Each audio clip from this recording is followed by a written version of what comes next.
అయితే ఒక ఆస్ట్రాలజర్‌గా ఇంతవరకు భారతదేశంలో మీరు సంపాదించినంత డబ్బు ఎవరు సంపాదించలా. అంటే ఏమంటారు? డబ్బు జ్యోతిష్యంలో సంపాదించింది కాదు. ఎందుకంటే ఒక వ్యక్తిని ఒక ప్రొఫెషన్‌లో అడ్డుకోవడానికి శత్రువులు పన్నేటువంటి పన్నాగం దేనికోసం అంటే ఆ వ్యక్తి డబ్బు సంపాదించకుండా చెయ్యాలి అనే ఉద్దేశం.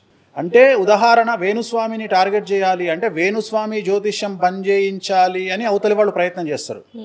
వేణుస్వామి ఓన్లీ జ్యోతిష్యం మీదనే బ్రతికాడు అనుకో, వేణుస్వామికి వేరే ఆర్థిక ఏమంటారు డబ్బు సోర్స్ లేవనుకో, సో మనకు అప్పుడు ఏమవుతుంది అంటే వేణుస్వామి ప్యాక్ అవుతాడు. అదర్ సోర్సెస్ ఆఫ్ ఇన్కమ్ నాకు నేను రియల్ ఎస్టేట్ చేస్తా, నాకు వైన్స్ లో సిండికేట్ ఉన్నా, సో నేను చాలా వ్యాపకాలు ఉన్నాయి. సో ఆ వ్యాపకాల వల్ల ఇతరత్ర ఆర్థిక మూలాలు ఆర్థిక లావాదేవీలు నాకు ఉండడం వల్ల నేను జ్యోతిష్యంలో ఇంత ధైర్యంగా మాట్లాడగలుగుతున్నా.